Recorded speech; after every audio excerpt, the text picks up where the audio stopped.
Muy buenas a todo el mundo, ¿qué tal estáis? Soy Héctor, os doy la bienvenida a esta nueva edición de la sección de entrevistas. No estamos en directo, estamos grabando y vamos a tratar un tema súper interesante en este marzo asiático en Instagram, que ya sabéis, los que os interesa la literatura y estáis por Instagram, que en este mes de marzo se suele hablar mucho de literatura asiática.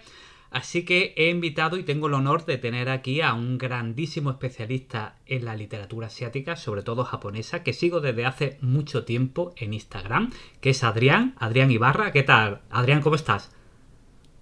Hola Héctor, muchas gracias por la invitación y pues bueno, estoy muy bien y contento de participar en esta charla. Genial. Adrián es historiador e internacionalista de profesión, profesor de educación básica y creador de contenidos sobre literatura y cultura asiática. Como os decía, es un apasionado de Japón y sus libros.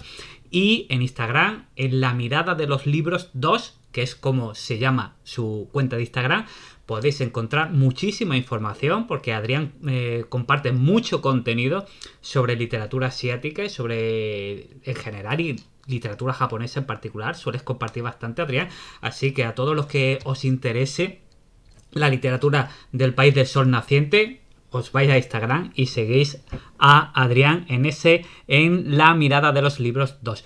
Bueno, Adrián, yo te quería lanzar la primera pregunta para alguien que no sepa nada de literatura japonesa, porque a mí cuando te invité, sobre todo lo que pensé en que nos hablaras de imprescindibles de la literatura japonesa. Entonces, alguien que quiere adentrarse por primera vez, ¿qué tres libros o qué libros tú le recomendarías y por qué para adentrarse en la literatura de Japón?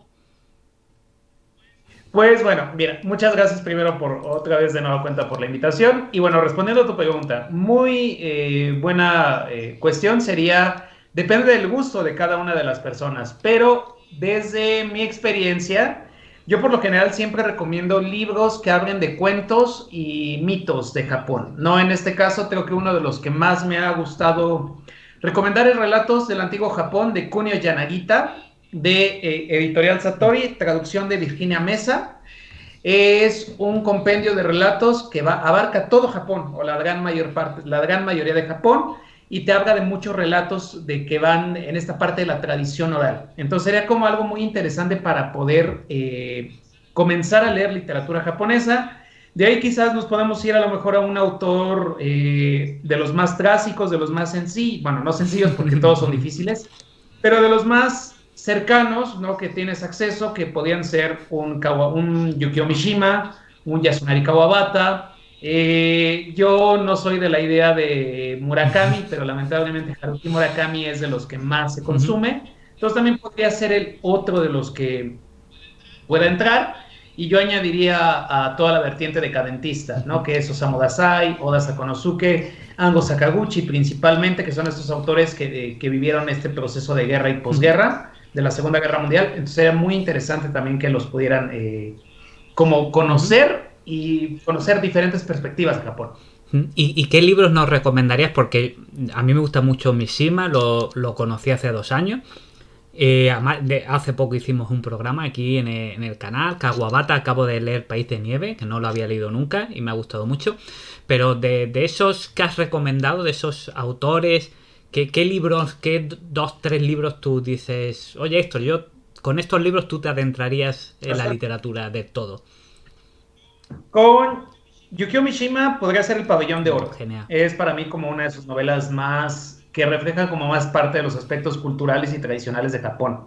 Porque sabemos que también Yukio Mishima es un poco Sí. controversial, ¿no? Tiene diferentes historias, es un poco radical. Entonces, yo diría que para comenzar con El Pabellón de Oro sería una muy buena opción. El siguiente con Kawabata, País de Nieve, sería una muy buena opción. Bello y Triste, que es otra de sus historias más conocidas, podría ser otra forma de conocer Japón en esta parte entre el periodo Meiji, un poco antes del periodo Meiji o después del periodo Meiji. Entonces, creo que serían como muy buenas recomendaciones para comenzar a leer literatura japonesa. De Murakami me reservo porque ya ahí ellos elegirán con cuál pueden comenzar.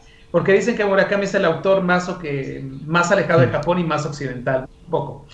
Y quizá con los decadentistas, bueno, Dazai, con Indigno de Ser Humano, o Favores de la Bufonería, con Ango Sakaguchi, podía ser Bajo los Cerezos en Flor, que es como su novela más, o su novela de relatos más reconocida, o Sobre la Decadencia, que es un ensayo que hace el autor, y con Oda Sakonosuke, El Signo de los Tiempos.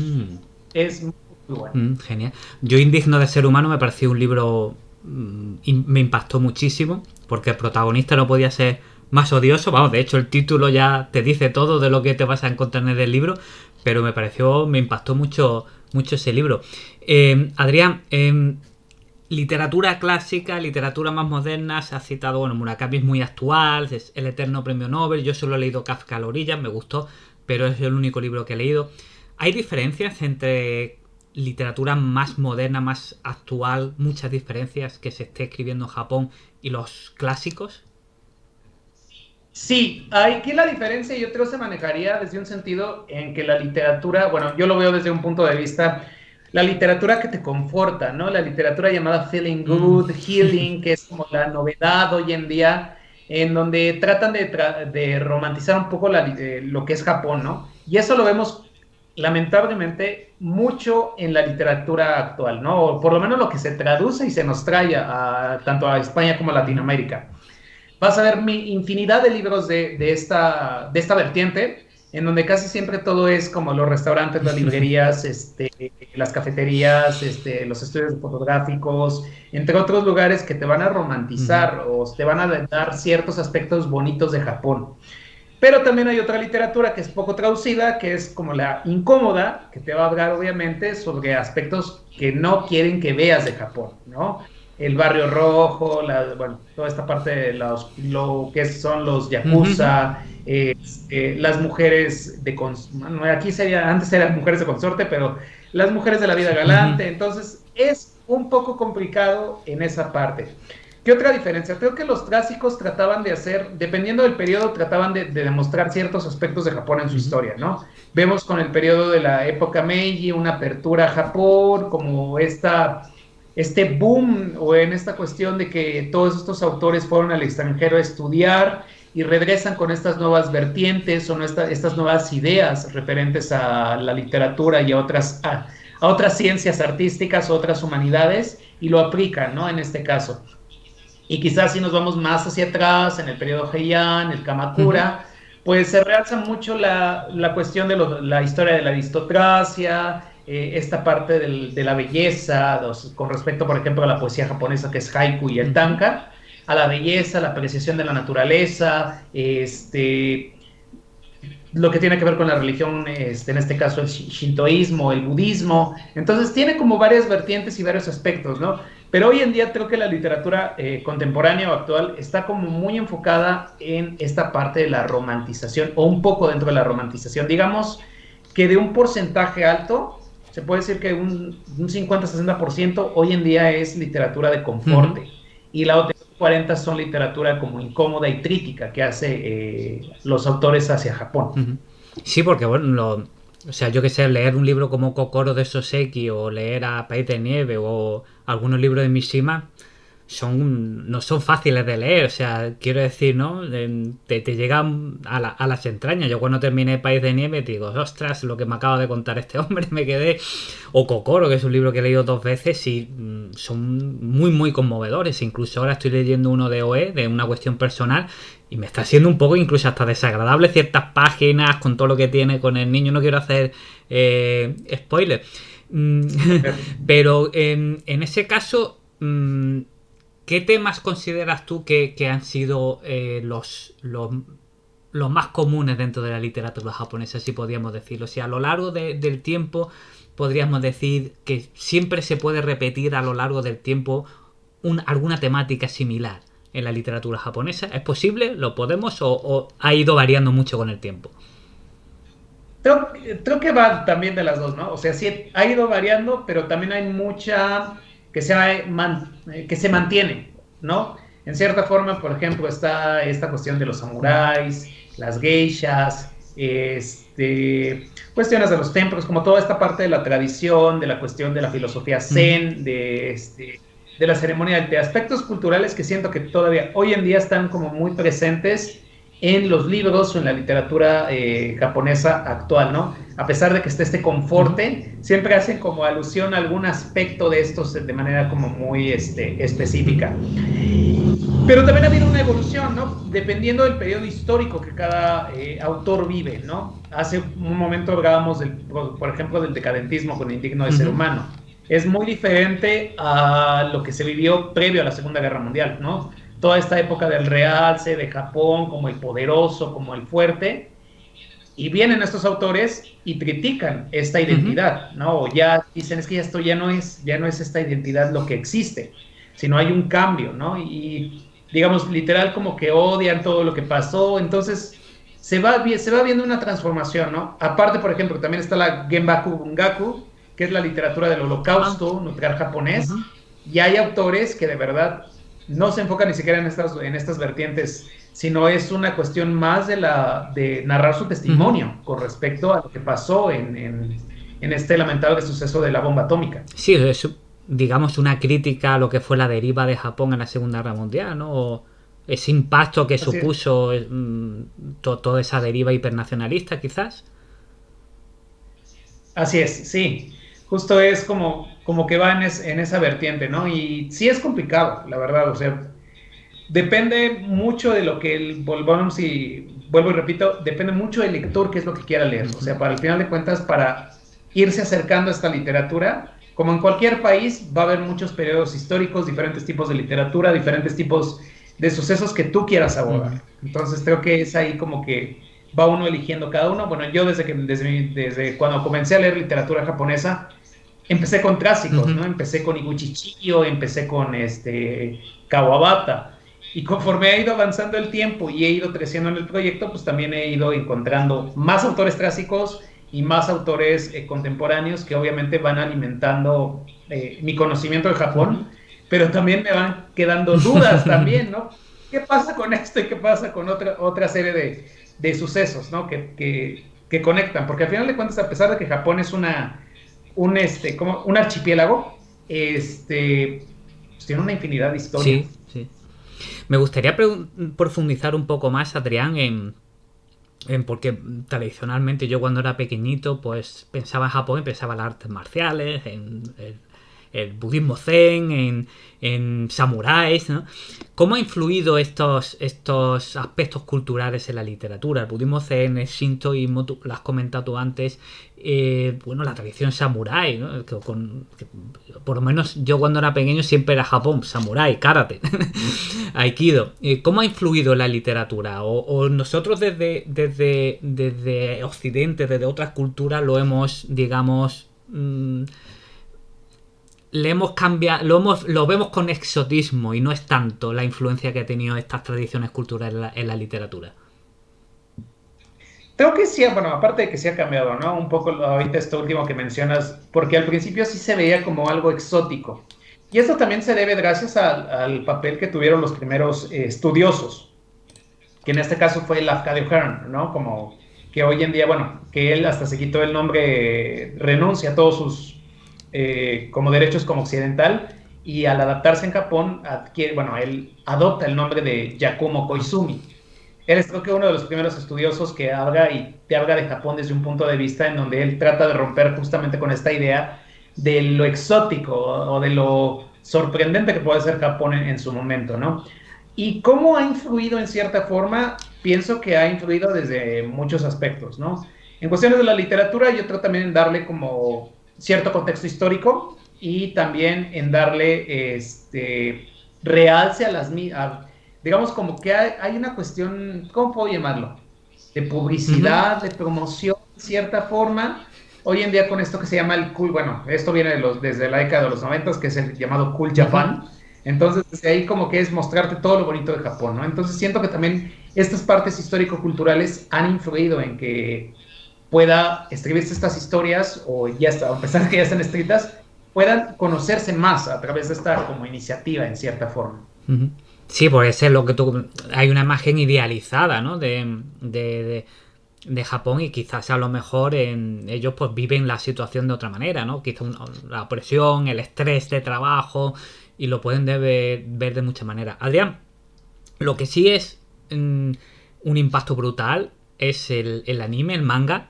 Yo creo que todos desde pequeños hemos consumido anime, bueno, pues desde Heidi hasta aquí en España se llama Campeones, Oliver y Benji, aquí se llama Campeones la serie en España, que ahora la van a reponer en una plataforma y estoy deseando de volver a verla.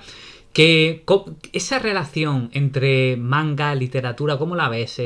¿Ha sido fluida? ¿La literatura ha influido en el manga, en el anime? ¿Nos ha llegado a nosotros también? ¿O nos estamos acercando quizás más a la literatura japonesa gracias a estas expresiones de cultura popular como el manga y el anime?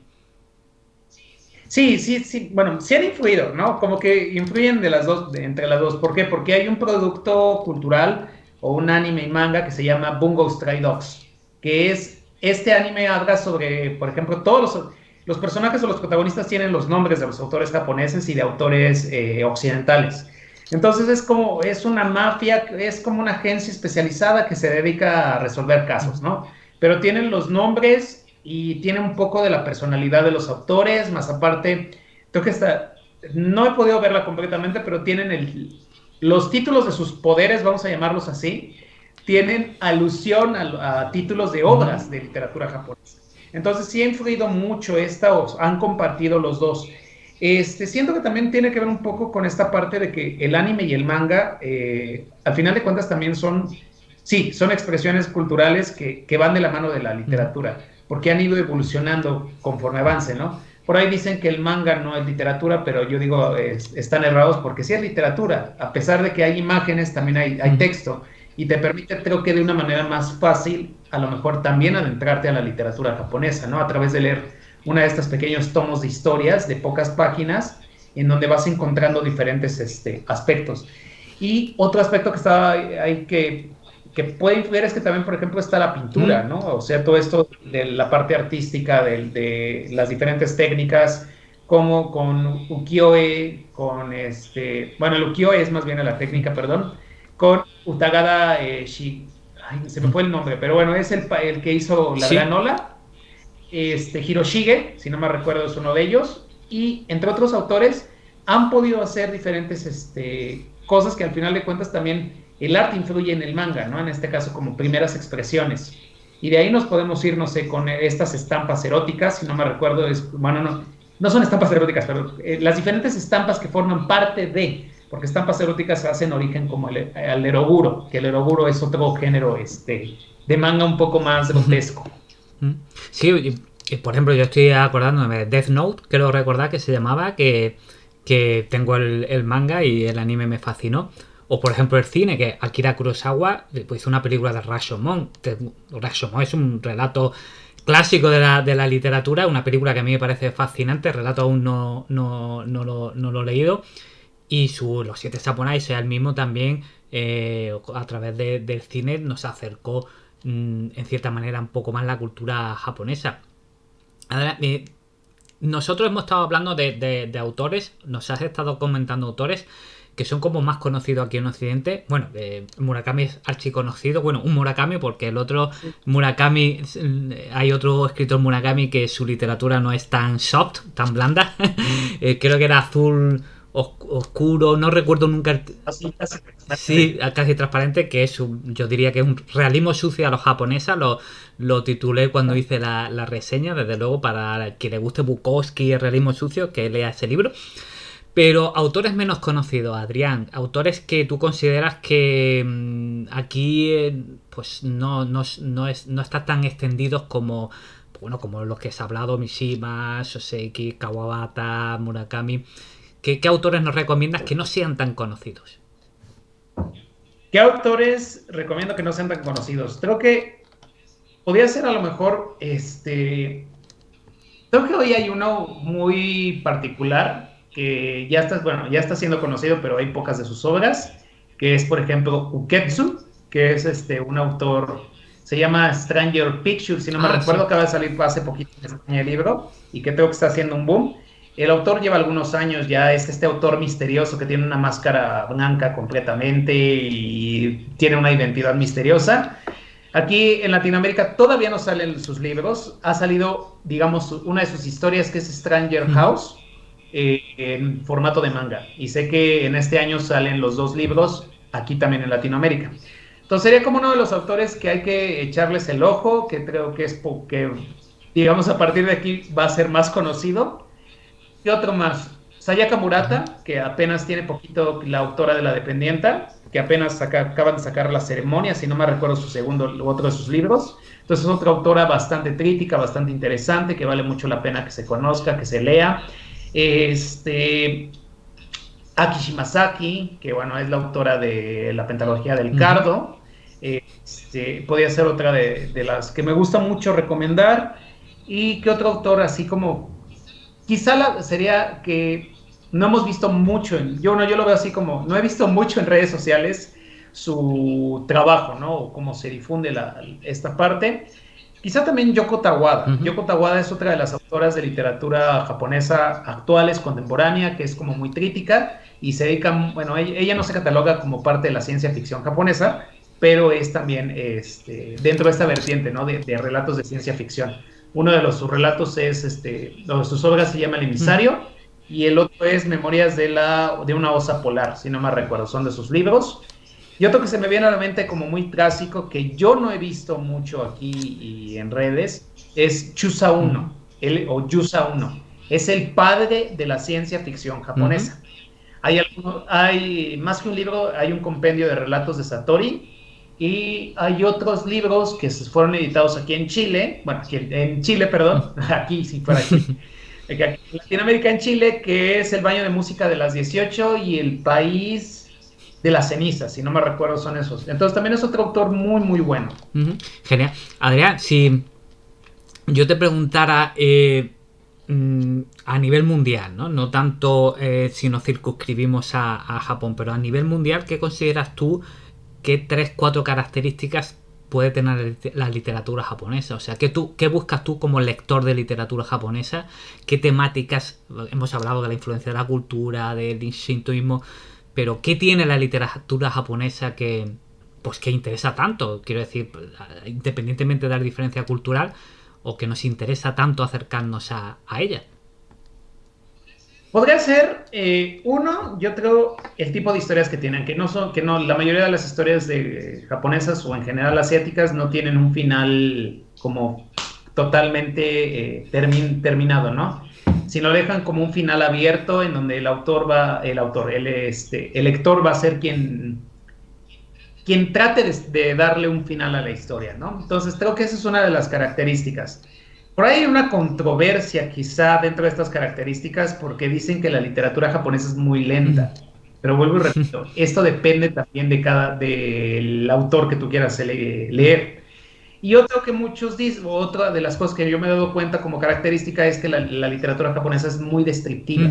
Entonces, esa descripción quizá hay detalles fundamentales que a lo mejor no se puedan perder, ¿no? Entonces creo que eso sería como otro de los aspectos, pienso yo, que si buscas un libro de literatura japonesa te vas a enfrentar a una descripción y que tienes que ir con una idea de que van a ser descripciones muy elegantes, muy finas y que no van a ser un lenguaje grotesco, sino te van a llevar a que trates de acercarte un poco o de acercarte al pensamiento del autor, en este caso de los japoneses también. Sí, a mí me sorprendió mucho la belleza literaria. O cuando he leído incluso a Mishima, el Pabellón de Oro, bueno, es que el personaje está obsesionado con la belleza y lo lleva al paroxismo. Y también hay un momento en que va avanzando la historia. Me ha pasado con País de Nieve, me ha pasado con Soseki, incluso con Mishima también. Y te estás dando cuenta que está contándote algo súper trágico, pero no se regodea en detalles grotescos, como tú comentabas, te lo va soltando poéticamente y cuando me ha pasado a mí, terminas de leerlo, dices, ostras, vaya drama, he leído y se te queda el cuerpo, ¿no? Pero y sobre todo también veo mucho esa esa represión de las pasiones muchas veces, muchos personajes, ¿no? Esa manera de construirte una máscara. En Indigno de ser humano, el protagonista se crea una máscara, en Confesiones de una máscara, lo lleva en el título. También me sorprendió mucho, ¿no? Muchos personajes sin esa represión, ¿no? De las pasiones, de esa que al final les lleva a tomar decisiones muchas veces radicales. Eso es un tema en los libros que he leído que lo he encontrado muchas veces, esa manera de reprimirse. Incluso en la cuestión personal de Oe, con todo lo que le está pasando al joven que ha tenido el niño, los veo siempre como muy, muy pausados, ¿no? Sí, sí, sí, concuerdo contigo. Justamente creo que es otra de las características, ¿no? Esta parte de ocultar las emociones y los sentimientos, o de irlos mostrando poco a poco en este concepto de máscara, ¿no? También se me viene mucho a la mente, no es Ken Saburo, es La Mujer de Arena, el título Ah, es, el autor es, ahorita no recuerdo el nombre del autor, pero por ejemplo, él es uno de los que también maneja mucho eso. Fumiko Enchi también tiene a ver. también como que maneja muchos con máscaras femeninas, si no me recuerdo es el título del nombre. Y Kobo Abe Kobo Abe. es el otro autor que Acabo de el que este fin de estamos. semana lo leí precisamente, La Mujer de Arena, que me pareció kafkiano. Quiero decir, súper, súper kafkiano. No me esperaba ese tipo de literatura y claro, lo terminé de leer pues, antes de ayer. Y también me dejó un poco trastornado la historia, porque no sé muy bien lo que le ha pasado al hombre. Sí, de verdad, creo que entre todas estas características hay muchos aspectos que se resaltan, ¿no? Como que estos son los más particulares a mi punto de vista y que llaman la atención, en este caso de lector, ¿no? Descripciones lentas, un lenguaje muy poético,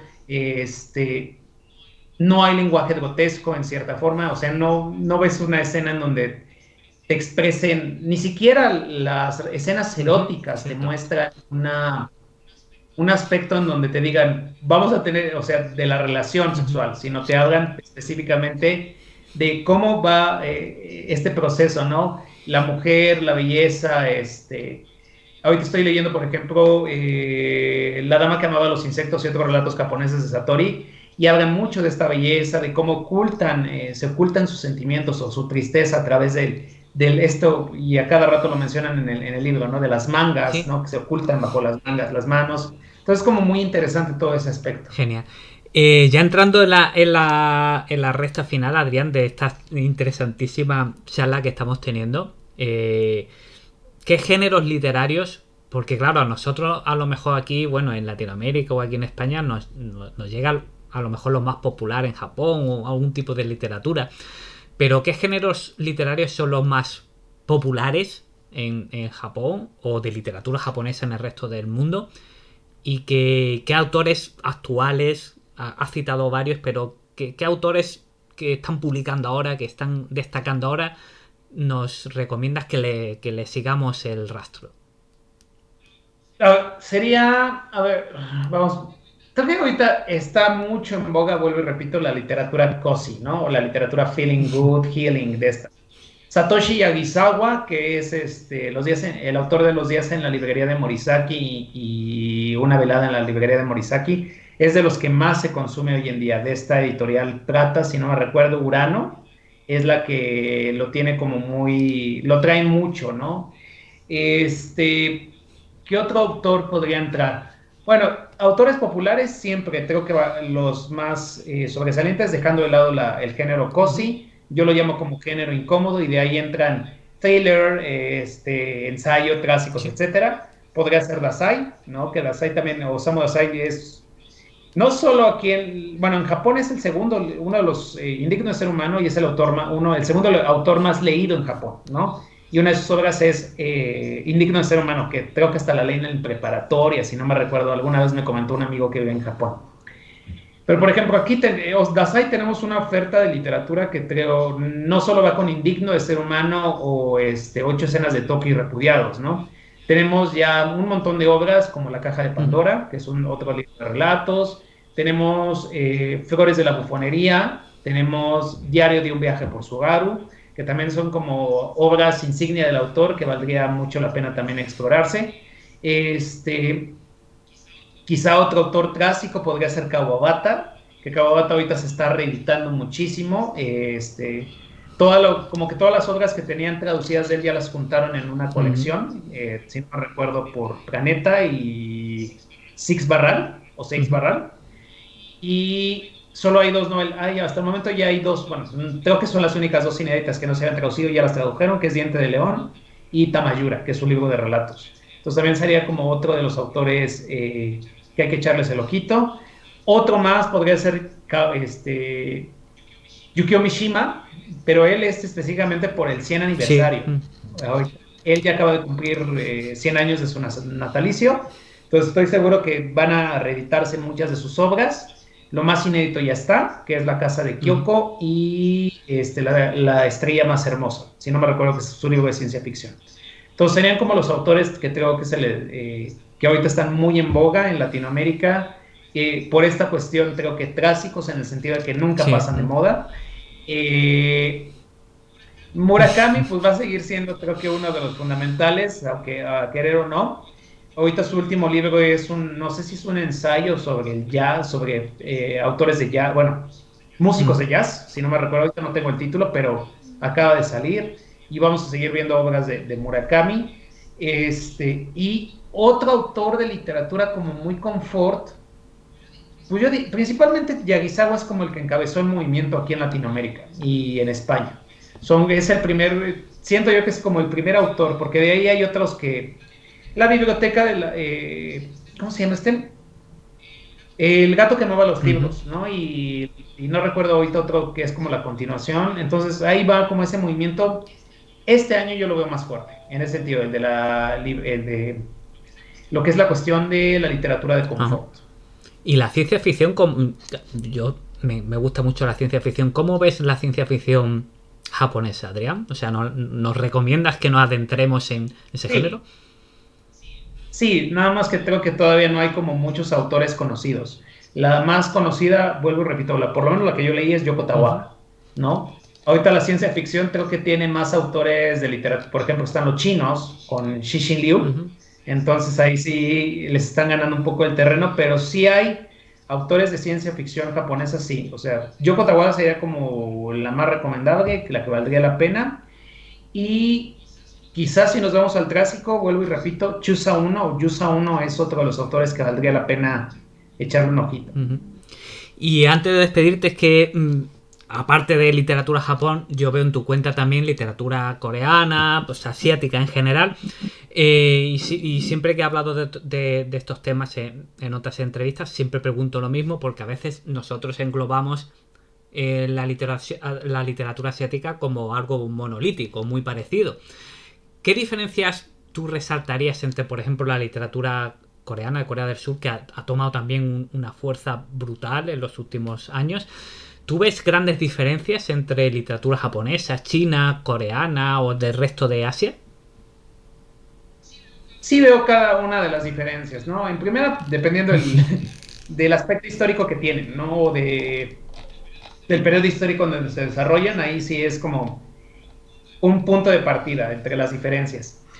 En cuestiones como de escritura, quizá Japón y Corea tienen muchas similitudes en cuestiones de que hoy en día está la literatura, vuelvo y repito, de confort, ¿no? Aunque también hay autoras como Han Kang en Corea que van rompiendo este molde y que es una literatura de denuncia, ¿no? He visto más literatura coreana de denuncia que de confort. La de confort creo que apenas está llegando aquí a Latinoamérica y España.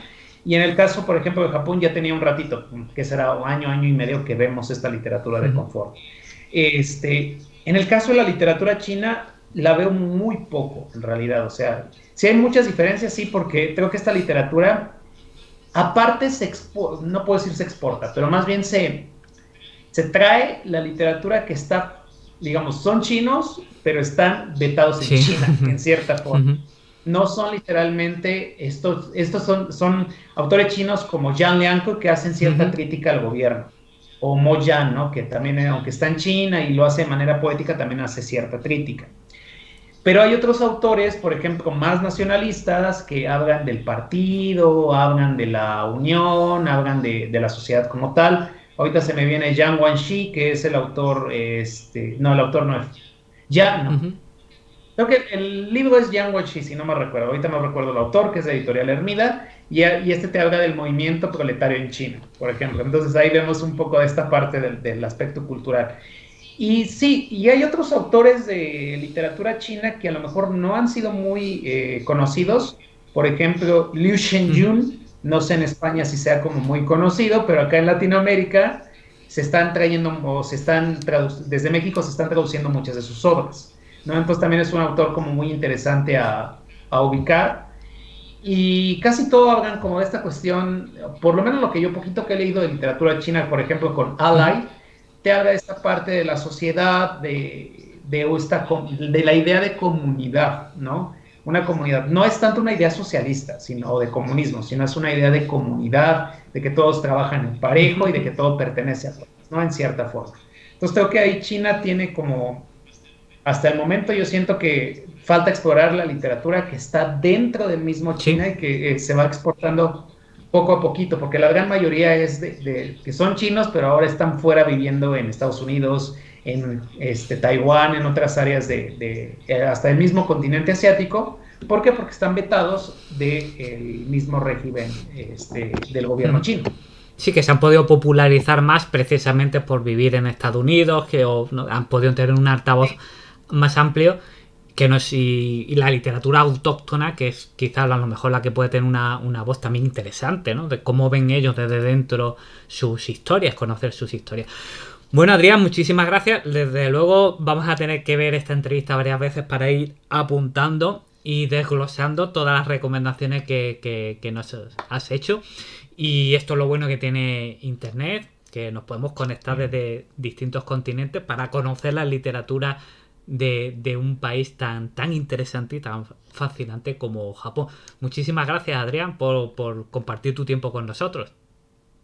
No, de verdad, muchísimas gracias por la invitación. Y bueno, aquí el perfil de la mira de los libros, para quien quiera seguirme, ahí hay muchas recomendaciones de literatura asiática. Y bueno, en cierta forma, todo es Japón, pero también estoy leyendo otros tipos de literatura asiática que vale mucho la pena explorar. Y de verdad, muchísimas gracias. Genial, pues lo dicho, pasaos por su Instagram en la mirada de los libros 2. Desde luego, eres de las cuentas que más información sobre literatura japonesa puedo seguir y es de novedades, de clásicos y de todo. Desde luego yo aprendo mucho y te sigo de hace tiempo, por eso te propuse entrevistarte, porque desde luego eres una voz más que autorizada.